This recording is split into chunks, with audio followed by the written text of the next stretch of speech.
जहां पर एसएसपी मणिकांत मिश्रा ने बताया कि नानक मत्ता साहिब गुरुद्वारा के डेरा प्रमुख तरसेम सिंह हत्याकांड के मुख्य आरोपी सरबजीत सिंह को पंजाब के तरनतारण से गिरफ्तार कर विशेष टीम उधम सिंह नगर ला रही थी और इसी दौरान काशीपुर में केवीआर हॉस्पिटल के पास हाईवे कोतवाली क्षेत्र में जिस वाहन से पुलिसकर्मी और सरबजीत जा रहे थे उसका टायर फट गया और वाहन सड़क से नीचे गिरकर पलट गया। मौके का फायदा उठाकर आरोपी सरबजीत सिंह पुलिस की पिस्टल लेकर गेहूं के खेत में घुस गया। आरोपी को पकड़ने का प्रयास किया गया तो उसने पुलिस पर ही फायरिंग शुरू कर दी। वहीं पुलिस ने भी जवाबी कार्रवाई की और इस कार्रवाई में आरोपी सरबजीत के दोनों पैरों पर गोली लग गई, जबकि 3 पुलिसकर्मी इस फायरिंग में गंभीर रूप से घायल हुए। सभी को काशीपुर अस्पताल में भर्ती करवाया गया है, जहां उनका इलाज लगातार जारी है। उत्तराखंड से स्टेट हेड अवनीश जैन की रिपोर्ट। पिछले वर्ष बाबा तरसेम की हत्या नानक मत्ता थाना क्षेत्र में की गई थी, जिसके मुख्य आरोपी सरबजीत सिंह को कल रात तरनतारण से गिरफ्तार किया गया। सरबजीत सिंह पर 2 लाख रुपए का इनाम था और इसकी सूचना पुलिस को बहुत दिनों से प्राप्त हो रही थी, लेकिन ये समय समय पर अपना स्थान बदलता रहता था, जिसके कारण से इसका पकड़ा जाना मुश्किल हो रहा था। कुछ दिन पूर्व मेरे द्वारा नानक मत्ता थानाध्यक्ष के नेतृत्व में एक टीम बनाई गई, जिसमें कुल 12 लोग थे और कल रात को सरबजीत को तरनतारण क्षेत्र से गिरफ्तार किया गया। जब इसे उधम सिंह नगर जनपद में ले आया जा रहा था, उस समय वाहन का टायर फट गया और वाहन का एक्सीडेंट हो गया। सरबजीत के द्वारा सब इंस्पेक्टर संजय कुमार से पिस्टल छीनकर भागने का प्रयास किया गया। सरबजीत का पीछा पुलिस के द्वारा किया गया और उसे रोकने का प्रयास किया गया, जिसमें सरबजीत ने पुलिस पर फायर कर दिया।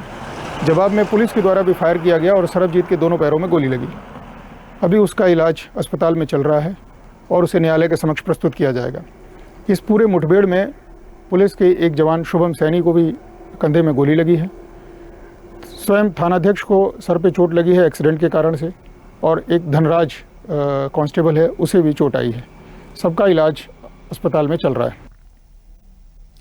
चलिए खबर पर अधिक चर्चा करेंगे। एसएसपी मणिकांत हमारे साथ जुड़ गए हैं। मणिकांत जी, बहुत बहुत स्वागत है आपका स्वदेश न्यूज में। और जिस तरह से जानकारी प्राप्त हो रही है, काफी सफलतापूर्वक पुलिस प्रशासन ने कार्रवाई की है और संदिग्ध आरोपी सरबजीत को गिरफ्तार कर लिया है। हालांकि पुलिस मुठभेड़ भी हुई, कार्रवाई में पुलिस वाले भी गंभीर रूप से घायल हुए और सरबजीत को भी गोली लगी है। क्या कहना चाहेंगे?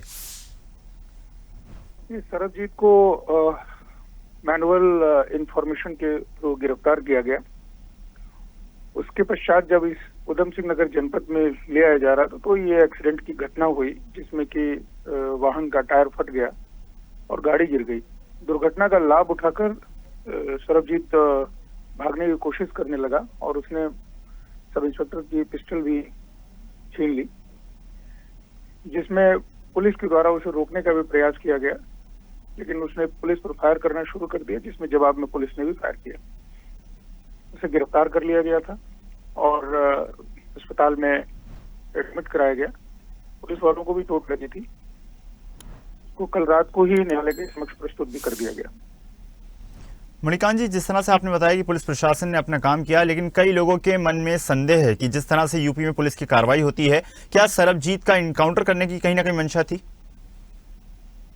ऐसा कुछ नहीं है कि कोई ऐसी मंशा थी। ये एक ऐसी दुर्घटना है, ये आमतौर पर होती रहती हैं सड़कों में जी, और उसी तरह की ये घटना थी जिसमें कि गाड़ी का एक्सीडेंट हुआ। जी बिल्कुल, तो माना जा सकता है कि पुलिस प्रशासन की कड़ी और कठोर कार्रवाई के बाद संदिग्ध आरोपी अब पुलिस की गिरफ्त में है। आपका बहुत बहुत धन्यवाद जुड़ने के लिए और जानकारी साझा करने के लिए।